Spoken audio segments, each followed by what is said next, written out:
We were existing in this silent place of hurt.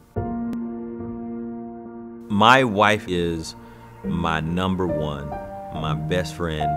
We lived together, we worked together, we played together, everything was us, and it was great. But we then shortly found out that my wife was gonna have some pretty substantial difficulties getting pregnant.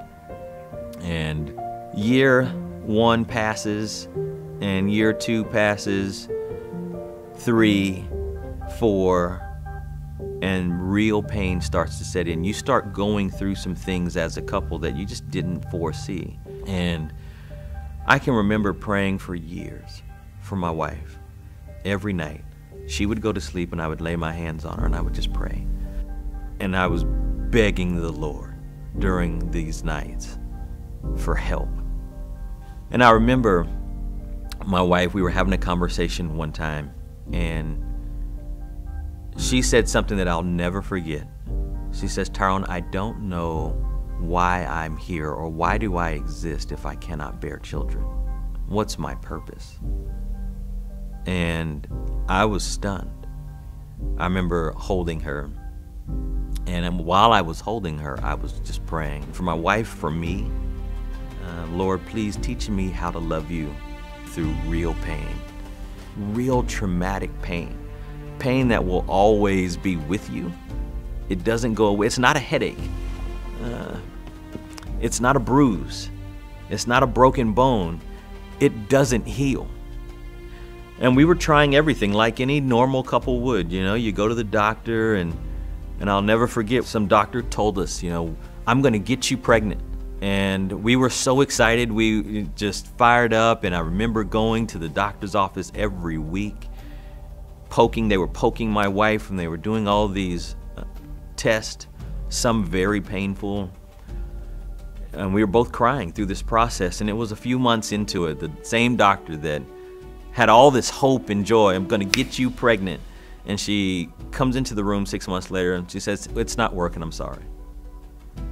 And I remember thinking it was basically like she was just ushering us out the door because we were broken. And it was something else that reinforced the brokenness of my wife. And we cried and cried.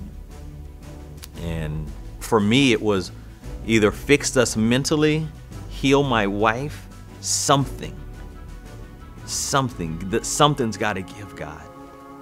And we were existing in this silent place of hurt.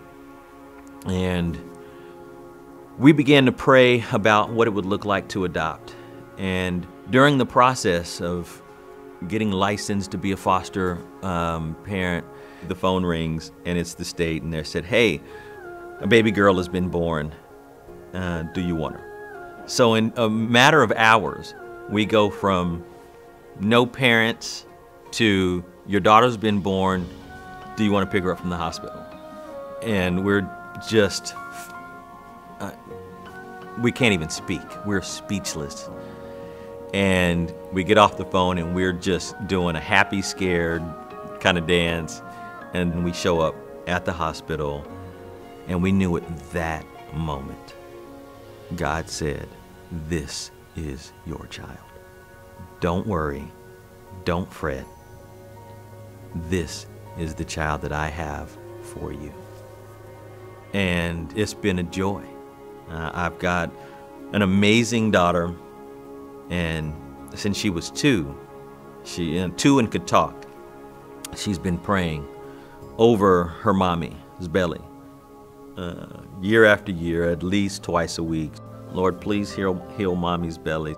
And we would pray and ask God, "Please don't let this be the prayer that destroys her faith," because we've been praying for years. But Isabel, you know, that faith of a child.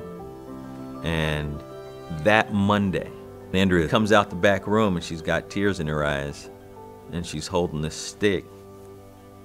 And she says, "It says I'm pregnant." And I remember thanking God on my knees. I said, "Lord, you answered our prayers. And more importantly, you answered our daughter's prayers. Lord, once again, you have showed up and you've done the impossible. You stepped in, and what doctors said no one, wasn't going to happen, what we thought wasn't going to happen, once again we get to just say, yay, God.